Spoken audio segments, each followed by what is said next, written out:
चाहत हुई तेरे नाम। जी फरीद साहब, आपकी सीवी मैंने देखी, आपका एक्सपीरियंस तो है। जी सर।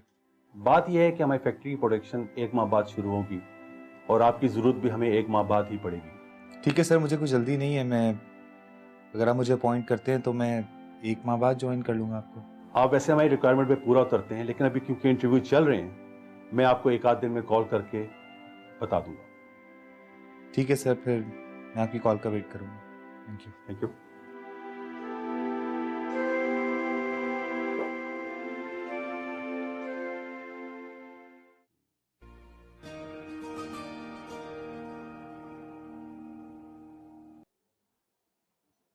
हेलो। अस्सलाम वालेकुम शकील साहब। वालेकुम अस्सलाम हैदर साहब, काफी दिनों बाद याद आई। जी, बात ही कुछ ऐसी थी, आपसे बात करना जरूरी थी। आप जरूर जरूर, खैरियत तो है ना? हाँ, यहाँ तो सब खैरियत है। आपकी तरफ सब ठीक चल रहा है? मैं कुछ समझा नहीं हैदर साहब, आप कहना क्या चाह रहे हैं? मैंने अखबार में जनरल मैनेजर की पोस्ट के लिए ऐड दिया था। अच्छा अच्छा, तो फिर मिला कोई? जी जी, इस पोस्ट के लिए आपके दामाद आए थे मेरे पास। ओह आई सी। तो क्या आप जानते थे मेरा दामाद है, या फिर उसने मेरा नाम लेकर अपना तारुफ करवाया? जी नहीं, उन्होंने अपना तारुफ आपके हवाले से नहीं करवाया था। इनफैक्ट उन्होंने जिक्र भी नहीं किया, बल्कि उनको मैंने बताया नहीं कि मैं आपको जानता हूँ। तो शकील साहब, क्या मैं उनको रखूं या ना रखूं? देखिए हैदर साहब, फैमिली में छोटी मोटी बातें तो होती रहती है, और जहां तक उसे जॉब पे रखने का ताल्लुक है तो इट्स योर डिसीजन। इसके बारे में मैं कुछ नहीं कह सकता। चलें, ठीक है, ओके, अल्लाह।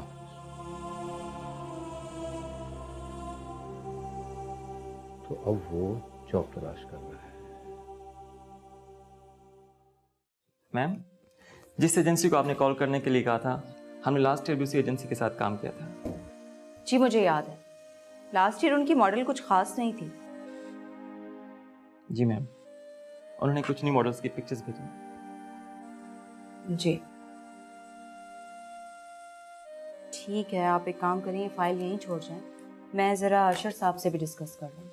ठीक है मैम, आप अरशद साहब से बात करके मुझे बता दीजिए। बजट क्या फाइनल हुआ इनके साथ? एजेंसी की चार्जेस तो वही हैं, सिर्फ 15% का इजाफा हुआ है। 15% को आप कम कह रहे हैं। अगर मार्केट में हम अपने कपड़ों पर 15% कीमत बढ़ा दें तो लोग हमारे कपड़े खरीदना बंद कर देंगे। नहीं मैम, हमारे कपड़ों का मैयार इतना आला है कि अगर हम 50% भी कीमत बढ़ा दें तो लोग हमारी प्रोडक्ट खरीदेंगे। आप जा सकते हैं।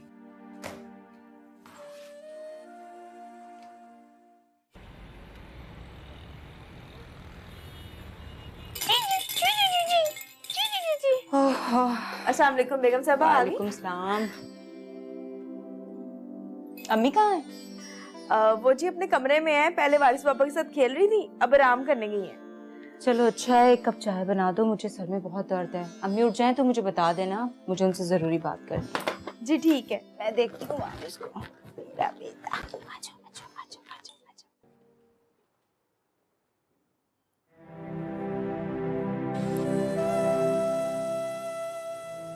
क्या बात है रमशा बेटा, इतनी उदास क्यों? मामा, मुझे अलीज़ा की बहुत याद आ रही है। पता नहीं कैसी होगी, अपनी नानों के घर पे क्या कर रही होगी। तो तुम उसे कॉल करके बात कर लो रमशा। लेकिन मामा, हो सकता है फरीद ने उसे मुझसे बात करने से मना किया हो। फरीद ऐसा है तो नहीं बेटा। कौन कैसा है कैसा नहीं, ये तो सिर्फ वक्त बता सकता है। अब आप देखें ना, बाबा फरीद को कितना अच्छा समझते थे और अब वो ही फरीद को बहुत बुरा समझते हैं। क्यों ना समझे रमशा, फरीद ने काम ही ऐसा किया है। मामा, फरीद ने बाबा से शादी की बात छुपाई तो आपको ही बता देता। आपको ना सही, कम से कम मुझे तो बता देता। मुझे लगता है वो तुम्हें खोना नहीं चाहता था रमशा, मगर किस्मत में कुछ और ही लिखा था। बेटा, बाज औकात हम जिस बात को जितना छुपाना चाहते हैं ना, उतना ही ज्यादा मंजर आम पर आ जाती है। और ऐसे ही कुछ फरीद के साथ भी हुआ है रमशा। बुरा तो मेरे साथ हुआ है। शाप बच्चा। तुम कहाँ जा रही हो? आई थिंक मुझे यहाँ से चले जाना चाहिए। एम आई राइट हीरा? अशर को तुम्हारे यहाँ बैठने से अगर कोई एतराज नहीं है तो मुझे क्या हो सकता है। शौक से बैठो। Thank you. क्या बात? अशर, आज एडवर्टाइजिंग एजेंसी से मेरी मीटिंग थी। उन्होंने कुछ मॉडल्स की पिक्चर्स दी हैं, आप चेक कर लीजिएगा। तो सिलेक्ट कर लेती, मेरे पास क्यों लेके आई? मैंने सोचा आपकी राय भी ले लूं। ठीक है, तुमने रख दिया, मैं देख लूंगा क्या होता है। Thank you.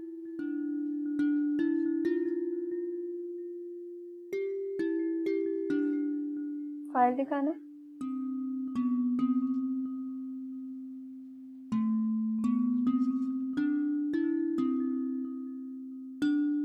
क्या सोच रहे हो? देखने में तो कोई हर्ज नहीं है। हीरा ने सही किया जो तुम्हें फाइल दिखाने ले आए। इससे अच्छी तो मॉडलिंग मैं कर सकती हूँ। तुम? हाँ, क्योंकि मैंने वहां पर एक ब्राइडल शूट किया था।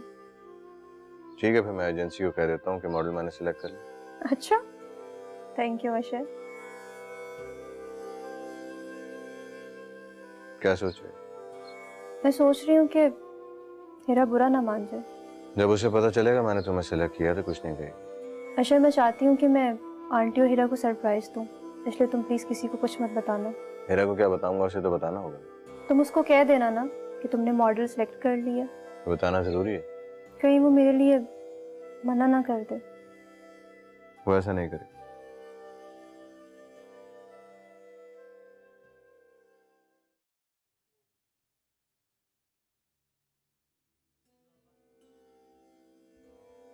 हीरा, अब आओ बेटा, बैठो।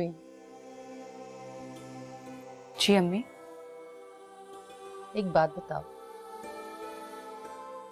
अशर से तुम्हारी ये बातचीत तो होती है ना? वो तुमसे बात तो करता है? जी हाँ, बस ऑफिस से रिलेटेड बात हो जाती है। एक बात बताऊं बेटा, देखो मियाँ बीवी के दरमियान बातचीत जरूर होनी चाहिए, चाहे कुछ भी हो, तर्क ताल्लुक नहीं होना चाहिए। जी अम्मी, लेकिन अगर इस ताल्लुक के दरमियान कोई तीसरा ताल्लुक आ जाए तो यही तर्क ताल्लुक की वजह बन जाती है। ये ताल्लुक तो सिर्फ औलाद की वजह से ही कायम रहता है। बेटा, जब औलाद हो जाती है ना तो मर्द फिर कहीं नहीं जाता, और अगर बिलफर्ज कहीं चला भी जाए तो वापस लौट के जरूर आता है। पता नहीं वो दिन कब आएगा, आएगा भी या नहीं, पता नहीं कब। अशर अपनी औलाद के साथ साथ मुझे भी अपनी जिंदगी का हिस्सा समझेंगे। क्यों नहीं आएगा बेटा? जो लोग अल्लाह पे भरोसा करते हैं ना, अल्लाह उनकी मदद जरूर करता है, चाहे कोई कितना ही उसके साथ बुरा क्यों न कर ले। एक अल्लाह पर ही तो भरोसा है मुझे, वरना कब की टूट चुके होते।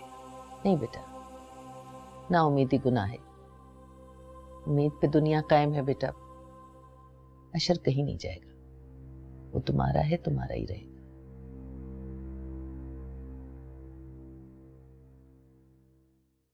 मॉम, मैं आपको कह रही हूँ जल्दी से जल्दी पाकिस्तान पहुँचें और यहाँ आकर फाखरा आंटी से मेरे और अशर की शादी की बात करें।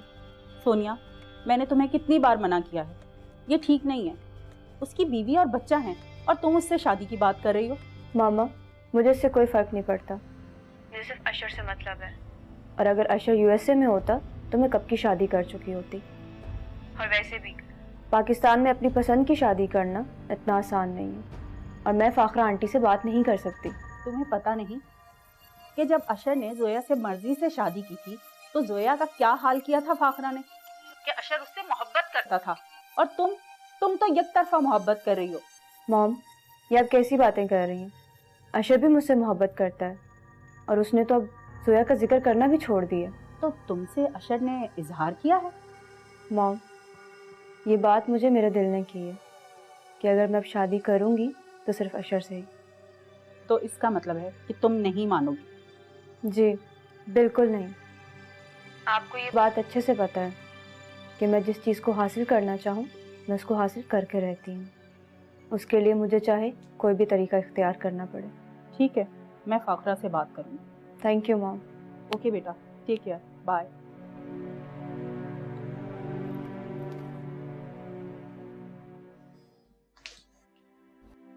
पापा कब आएंगे आप? बाबा। अलीजे, जी नानो। बेटा किसका इंतजार कर रही हो? बाबा का। पापा का इंतजार? लेकिन क्यों? मुझे बाबा के साथ रमशा आंटी के घर जाना है। इधर आओ मेरे पास। जी बोले। बेटा पापा तुम्हें रमशा आंटी के पास नहीं ले जाएंगे। मगर क्यों? जब मेरा दिल करता है उनके पास जाने का तो बाबा मुझे लेकर ही नहीं जाते, और जब मेरा दिल नहीं करता तो मुझे जबरदस्ती लेकर चले जाते हैं। क्या उन दोनों के बीच में लड़ाई हुई है? हाँ, ऐसे ही समझ लो। मगर क्यों? रमशा आंटी तो बहुत अच्छी हैं। लेकिन बेटा पहले तो वो लड़ती थी ना। हाँ, पहले उन दोनों की लड़ाई होती थी, मगर अब वो मुझसे बहुत प्यार करती हैं। तो तुम वहाँ बहुत खुश रहती हो? जी, मुझे वहाँ बहुत मजा आता है। जब भी तुम्हें अपनी नानू की याद नहीं आती? नहीं नानू, ऐसी बात नहीं है। जैसे ही मेरे पेपर खत्म हुए वैसे ही तो मैं आपके घर आ गई। मेरी अच्छी बेटी सबसे बहुत प्यार करती है। नानू, मुझे बाबा ले तो जाएंगे ना रमशा आंटी के घर? देखो बेटा, तुम बाबा के आते ही उनसे कुछ मत कहना, ऐसा ना हो तुम पे गुस्सा करने लगे। ठीक है, मैं बाबा के आते ही कुछ बात नहीं करूंगी उनसे, लेकिन थोड़ी देर के बाद तो बात कर सकती हूँ ना? कर लेना, जरूर कर लेना। लेकिन बाबा आते ही ना बहुत थके हुए होते हैं, और ऐसा ना हो कि तुम ये बात करो गुस्सा करने लगे। आराम से बात करना बाबा से, ठीक है? सवाद, आपको पता है फरीद जॉब ढूंढता फिर रहा है? आपको कैसे पता चला? वो मेरे एक दोस्त हैं जुबैर साहब, उन्होंने मुझे फोन करके बताया। फिर आपने क्या कहा? मैंने कहा ठीक है मिस्टर जुबैर, जैसी आपकी मर्जी। लेकिन सवाद, हमारे लिए कितनी इंसल्टिंग की बात है कि हमारा दामाद किसी और के ऑफिस में जॉब करे। इसका मतलब है कि आप अभी भी ये मानते हैं कि फरीद हमारा दामाद है? देखो सवाद, जब तक फरीद पेपर्स पे साइन नहीं करता तब तक तो हमारा दामाद है ना। शकील, मुझे लगता है कि आपका फैसला गलत है। हमें रमशा की मर्जी के बगैर कोई भी ऐसा कदम नहीं उठाना चाहिए। कमाल सवाद, रमशा भी बच्ची है, ना समझ है। क्या गलत है क्या सही है उसकी समझ में नहीं आ रहा है। शकील, ये भी तो देखें कि फरीद पलटकर हमारे पास नहीं आया। अब उसे अपना गुजारा करने के लिए कहीं जॉब तो करनी है ना। ये तो और भी अच्छा है, ताकि उसे पता चले कि यहाँ वो कितनी आरामदेह जिंदगी गुजार रहा था।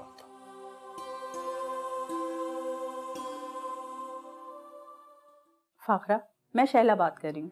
अरे हाँ हाँ, मुझे पता है तुम शहला बोल रही हो, तुम्हारा नाम मेरे पास सेव है। कैसी हो? भाई फाखरा, तुम लोगों ने मेरी बेटी पर क्या जादू कर दिया है? अल्लाह ना करे भाई, हम जादू टोने वाले लोग नहीं हैं। अरे मेरा वो मतलब नहीं था। तो क्या मतलब था तुम्हारा? अब देखो ना कि सोनिया का दिल पाकिस्तान में इतना लग गया है कि वो अमेरिका वापस आने को तैयार ही नहीं है। वो तो कहती है कि मैं पाकिस्तान में ही घर बसाऊंगी। तो अच्छी बात है ना भाई, यहाँ शादी कर लेगी तो बहुत अच्छा है, तुम्हारा भी आना जाना हो जाएगा। तुमने तो मेरे मुंह की बात छीन ली।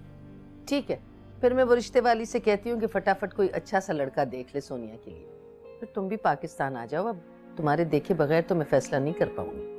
अरे रिश्ते वाली से बात करने की जरूरत नहीं है। वो बात दरअसल ये है कि उसने लड़का पसंद कर लिया। ये लो, लड़का पसंद भी कर लिया और मुझे बताना तक गवारा नहीं किया।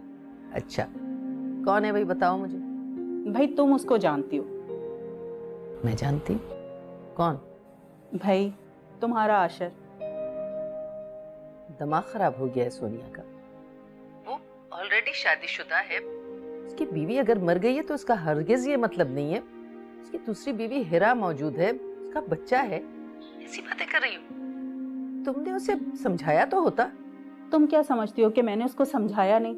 मैंने बहुत समझाने की कोशिश की मगर वो मानी नहीं।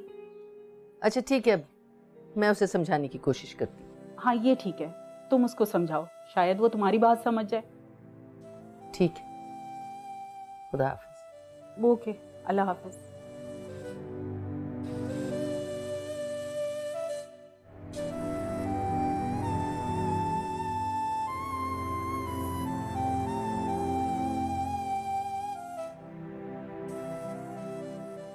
मुझे सोनिया से बात करनी पड़ेगी, अभी बात करती हूँ।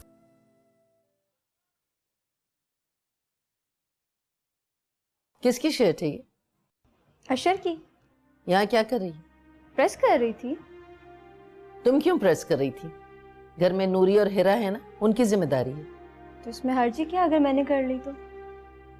आओ यहाँ बैठो, तुमसे जरूरी बात करनी।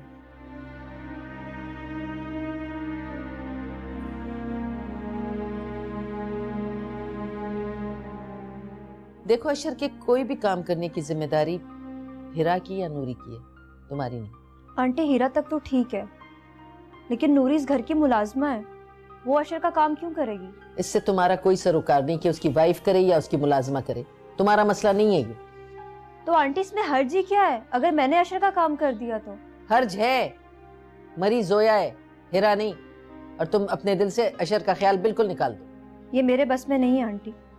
आप खुद सोचें, जब मैं यहाँ आई थी अशर किस हाल में था और अब किस हाल में? जब तुम आई थी तो वो अपने पैरों पे चलता था और अब वो बिस्तर पे। आंटी एक्सीडेंट कभी भी किसी का भी हो सकता है। एक्सीडेंट नहीं हुआ है, तशद्दुद हुआ है, मारपीट हुई है, मारा गया है उसे, और ये सब तुम्हारी वजह से हुआ है। अगर मेरा अशर अपनी टांगों पे खड़ा ना हो सका ना तो मैं उसकी बैसाखी बनूंगी। मेरी एक बात गौर से सुनो, हिरा अशर का मजबूत सहारा है, वो उसके लिए सब कुछ कर सकती है। अशर को तुम्हारी जरूरत नहीं है। तुम एक काम करो, तुम अपनी माँ के पास यूएस वापस चली जाओ, वो तुम्हारा इंतजार कर रही है। आंटी शायद आप भूल रही हैं कि अशर के जख्मों का मरहम मैं ही बनी हूँ।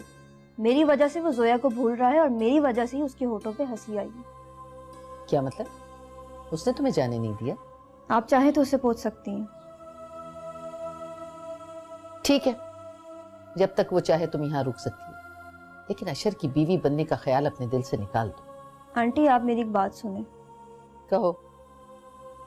अशर को अपने दिल से निकालना मेरे लिए मुमकिन नहीं है, लेकिन अगर आप चाहती हैं तो आप अशर को बोले कि मुझे इस घर से निकाल दें। इतने कमजोर लोग नहीं यहाँ, तुम जब तक चाहो यहाँ रह सको। ठीक है, फिर जाके मैं अशर को कह देती हूँ कि आप चाहती हैं कि मैं इस घर से चली जाऊँ। हो सकता है वो आपकी ही बात से एग्री हो जाए। उसे कुछ कहने की जरूरत नहीं है। क्यों नहीं कर सकती मैं? वो पहले ही मुझे जोया की मौत का जिम्मेदार समझता है, कहीं ऐसा ना हो कि मुझसे नफरत ही करने लगे। तो ठीक है, फिर आप मुझे अपनी बहू बना लें। मेरी बहू हिरा है बस। जब जोया आपके कहने पे अपनी सौतन ला सकती है, तो हिरा को मेरे और अशर की शादी से क्या प्रॉब्लम है? जोया की मजबूरी थी, उसकी औलाद नहीं थी। हिरा के साथ ऐसा कोई मसला नहीं है। आंटी आप इस बात से बेफिक्र रहें, वारिस आपका पोता है और हमेशा रहेगा।